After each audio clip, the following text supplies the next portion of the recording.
l'idée mais on va y donner bon candidat là il a meilleur il vaut l'idée là ils ont jeté d'autres dit bon il peut mêler rondo ho podo mais ton là pour bon plus mêler bon à où tu es watton dali to gam miton podo to ndo to là il gba to ko ye bodo candidat là maso na jeté to dit bon plus mêler po ba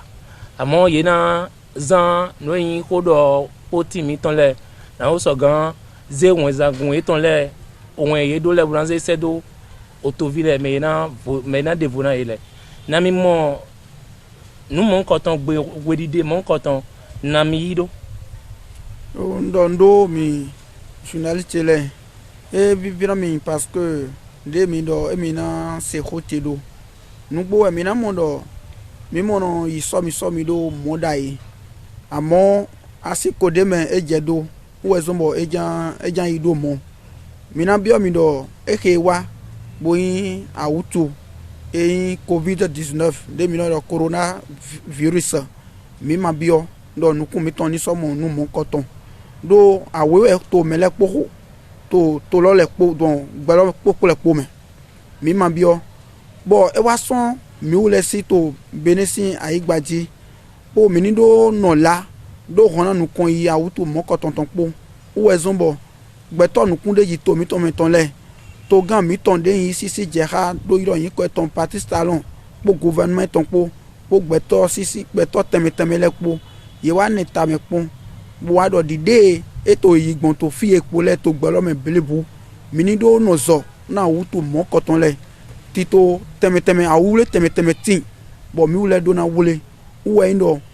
mi do na be protection na mi de le do ni mi ma wule awude le edo awutu virus we bo distance mokoton regroupement mi ma do na be regroupement ene le do mi do na no tendo mi de le na distance 1 mètre abini ajan do ho abini atoyi to kekeji aduna do cash netoi do aonuto eyemi ndido minimum tendo hona o ado ogbigula da awuto moko tonton uwezumbo edodo pipili mende mino pipili mende le do no bai campagne na volide moko ton le e ma do nati dide mino su mi dodo dino edo pipili mende mino pipili do no bai campagne do do hona ogbevi mi ton le e ma so tin est-ce que en tant que candidat yin mi ton mi je volide mi modo est-ce que podo gbedide ne podo ohun ezangun e ache ipa zeklan ne lopo e na mi jroje na mi do so gan ze ko mi ton e mi do le nu mi do na do na to vi mi ton le e na mi jroje na mi do so gan ze ko ro to vi mi ton le de mo ah nu dagbe we do nu de wutu nu dagbe we me de mo yiro awutu ba wutu do no wa wonu awutu ka wa jenu kon mi do na isen lo bo nto gbingbon ye kan mo koton bo na bio e ke yin to vi sun si to vi yon le po do ye ni isen lo ye ni ko do sen bo yin do gbon nu de yin mi o candidat le dali yen un pagbe na décision mokoton ogbe mokoton de eziwa do mi mana pele mele do nu ganji we dai ni edo so mi ja me pipile ne le o e ma yin nu ganji o su dai mi do na gbon do ye bi o mi dino mi ni bai do de mi na bai do bo sheleji media leji we mi na do hodo ndi do me mokoton mati bo mana hun radio to ho to me abi bo mana ta télé abi bo mana do to journal le abi bo mana se presse écrite sino enele me mokoton mati donc to mi wule de mi mo do nu dagbe we yin bo mi do na isen lo bo kana kodo dide o to gan le biodo do mi ni bay do mo mi ni respecter principe les règles mesures mi ni nu le pon mo tendo je ngbe bo je gangbe ngo na nu le pon do je ngbe bo je gangbe mi na mo do to gbe dide acha ipa ton me acha ipa so do na mi do que azan ke yin 17 mai de jalo de yo ida ina élection bi ba ilo na vodide bi ba to mi ton me lo acha ipa so de awutu lo gbe to mi ton me bo awutu lo ma o ton so to mi ton me acha ipa so tedeji to pipili me ton de wa yi bongodo din o do ro ye so gbe hin azan lo do te jan we bodo eyin gbonde pe 17 mai de ja to vi benin ton le ye na ton bo na devo awutu lo kan ni gbe to ji bo ima o do na mi gbangba do ko awutu lo e o tron to ji awutu lo gbe to ji amo acha ipa wa bo wa dodo mi na gbe ye election lo tanda jawe na mi mo gbedide mo nko ton do e mai to gan Patrice Talon kede wa yi ache pipa wa yi gbedide brodo e na ido mo voiture il doit prendre décision mon coton mina mo nous de no président d'institution lek ouais iro boy me pour no po do mina mo élection science mais ko élection science do 17 mai déjà 17 mai 2020 bon voiture a outu si o holo Eduardo agai to holo me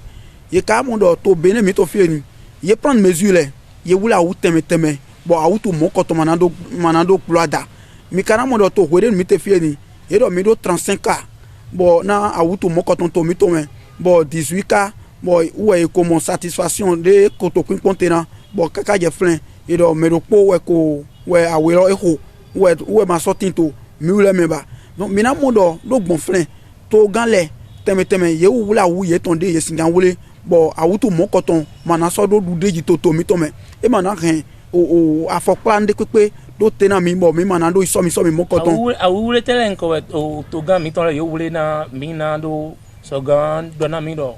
ngbo ni mi devo to gbelogbe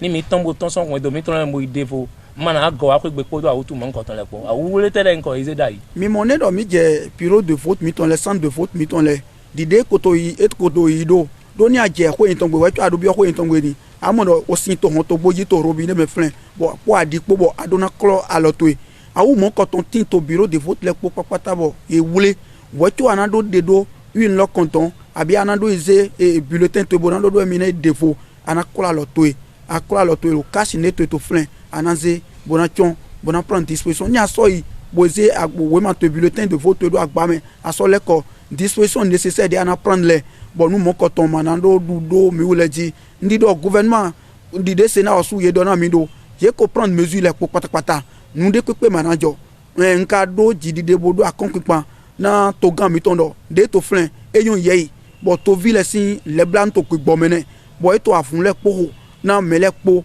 mini do deji do gma wutu mon coton dali nungo di de mi do na mi mo to gan mi ton le yo to kan ho na wutu la ni do so gan yi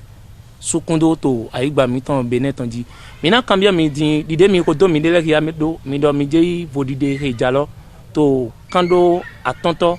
hogbonu to mi tonton o mi to tito me union progressiste mi ngado na mi to awule do na vodide he jalo ena chena mi gbawo mi mo to ho dogbe de mi no yoro union progressiste lo baobab atingbo to élection législative de EY to 2019 lo me mina mondo edo hia mi do we parti daho de tin to benesi aigbajegbe mi kana mondo kaka wo to mi do ayin parti titan e tin to benesi aigbaji a wiwule mi sonu mi ma fonson fide pombo je to ho lo me mi sonu eton we do ni ajan yi afungbe meje afungbe abi meje terrain e no sonu eton kanji we mi sonu wo to bodo ayi élection législative mon coton nkadi do dide mi sonu mon coton bodo du deji to élection législative mon coton do mi no do achagbere to parti mi to mi no do maintenant le cap ndi do gbon wule mon coton dali mi to nous sortant ma do hojo mi to nous sort mi ma jo bas mi ton do mi le po bas mi ton le po to afosi abi fide ho megle te ya abi do emolo han fide pepe na mi na ba do na do na mi do c'est vrai que mytho politique mais et en politique rien n'est gagné d'avance nous sommes pas côté bon mi ou le ko bayi mina dike mi manga e me ya fo le po eno hia do kanji do politique me mité ni ndo na hun de son we wa mi ou le ton jide préparatif mi mon adversaire mi ton eto flin le o yesinga fin mi ton pere bona so do mi gezan donc o wezon mi ou le mamla yin mi tin to afosi nde mi te to ho do mi e lo so di mi na mo do gbeto na mu de we tin to te to ko jibo to te no pon mi na mi ndo do ete utu to ho do gbele utu je le kede o to te donc mi to awule ko do awule mi ton po mi ngando to asan gbe ton ji do be ni ejobo do mi ni ai foride to egbe din parti union progressiste mi ton lo e ngando mesusu to me je comme mi ton rejalo me to ko gbon kamera et dans o une question piège we do na do hojo ho mi osumo no nyo do gbon benesi ai gbaji polepo melepo e ke alobo yi parti enemo parti de mi to yoro union progressiste melepo e ke alo parti national we fide pepe matin to benesi ai gbaji bo parti mo ko to matin mi ule dide ko de l'électorat do 10% mi le ma so to 10% ho ton do amon 75% we mi le yan yi 75% ouais mille millions to xɔgbɔnu kame kpɔ awuwle mi tɔn lɛ kpɔ awuwle mi tɔn lɛ na mi dzididi bɔ mi nyuɛ dɔ ni eyi élection eyi vodidi lɛ to azɛgbe tɔn dzidi mingan do tadagbe daxo to mi kpɔ edze lɛ dzi. mi mɔ eme yi dɔ mi do dɔxo bo yi nugo do me yɔn mi lɛ ye ko yɔn mi do mi ko bɛ démonstration de lɛ wa yi mi ko do ne lɛ hia bɔn ye ko yɔn dɔ ohu ɛmi nɔ kɔnɔ n'ama dɔ na mi to fi de mi te gbedi to texɔgbɔn si ayi gbadzi kɔmi lɔ mɛ ndi dɔ kɔmi lɔ kpɔ maaw si alɔgɔ kpɔ inu progressiste ko yi tɛtɔ eko yi aga lɔ do sondage lɛ azɔn de mi wa ní àjẹ arrondissement de kpekpe di do gbɔn premier kaka do wa 5e de yin fiefte mɛ anamu dɔ ɛyo mi ko wule lɛ do te. donc edokia dɔ o mɛ mi tɔn xɔgbɔn tɔn de dza to vodide he mi naba yi godo inu progressiste mɛ na trɔ ni ete dɔ mi ete ya. kpɔ alɔgɔ maaw tɔn kpɔ mi wule biɔ dɔ ni yin mɔ na mi wule. Bon, kabi mi lɔ suwɛ yi mɛ lɔ. mi mɔ sinkan o dɔ ne na mi do e ma jɛ miɔ sugobo filɛ do n lɛ kpo ambition e ma jɛ miɔ sugobo filɛ do na gbɔn yɛ kan mi tɔmɛ bona dɔn do Sisi Djera chef de l'État chef du gouvernement son excellence Patrice Talon na sɔ gbɔn yɛ kan do kpɔlɔ mɛ bona dɔn do coordonnateur de l'union progressiste de l'UEME son excellence Louis Vlavonu na sɔ dɔn do rapporteur tɔn Sisi Djera emino yɔdɔ honorable Augustin Awanvebla poto bureau politique lɛ kpo na asɔn ye tɔn tɛmɛtɛmɛ yewu lɛ wa bo nyuie dɔ mi wu jɔnjɔdza se lɛ mi do na sɛ kpɔ table de kɔn eno prendre décision daxo lɛ te do mina mɔ dɔ wayi da yi ye mɔ kɔnɔ considérer mi wu se lɛ do nu wa mɔ kɔtɔn kɔn ama do gbɔn Sisi Djera to gan mi tɔn parti salon si akɛkpekpa si wenu mina mɔ dɔ mi wu se lɛ mi ti to bene yi gbadzi mi ti to filɛ kpo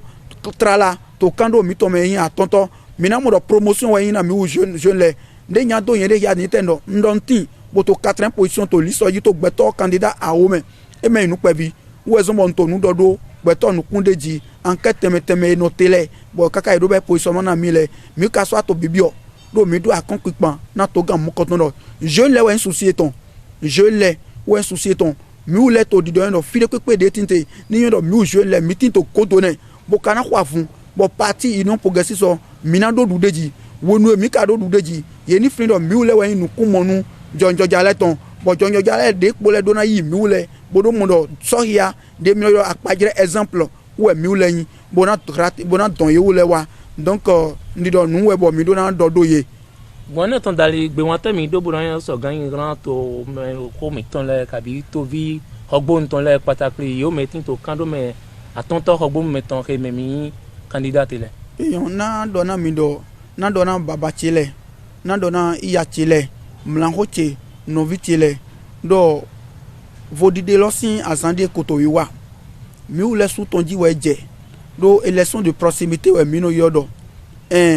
wenu dzrɛ lɔ na sɔ bɔn ena lancé campagne officielle bɛ sɔn 2 mai ndi dɔ mɛ mi tɔn lɛ mi na dɔn sɛ kpɔ ye bo na dɔ kpɛde na ye ye kana nyɔ dɔ fi de mi wu lɛ te fi ye dide nu lɛ te to kɔ mi tɔn lɛ mɛ to quartier mi tɔn lɛ to arrondissement mi tɔn lɛ to commune mi tɔn lɛ nusu kpɔti bo dze do to wa yi mɛ mi wu lɛ wa bo na do xɔ avu mɔ kɔtɔn bɔn nu ye ma ti to tɛn tɔn mɛ lɛ mi wu lɛ nu do gɔnu mɔ kɔtɔn dze do tɛn tɔn lɛ mɛ donc yena nyɔ dɔ to gan ye wu lɛ ko de dzi ye wu lɛ ko do dzidzi de do mi wu lɛ go en tant que jeune bokoze mi wu lɛ do terrain lɔ dzi bokoze mi wu lɛ do liste lɔ dzi donc wa to bibi ɔna yi yake baba tsi lɛ donc yeni go alɔ na mi na ba yi do bɔn jeune lɛ su mina tɔn ta to akpana baba mi tɔn lɛ emi baba mi tɔn lɛ kɛdɛ jɛn nanu dɔ to lɔ si ho ni ye kana yi mɔ ye wu lɛ si alɔgɔ de yena gɔna mi wu lɛ mini do tin mo yi mi de lɛ wɛ mi wu lɛ to bibi ye bɔn yeni kpɔn mi tɔn mɛ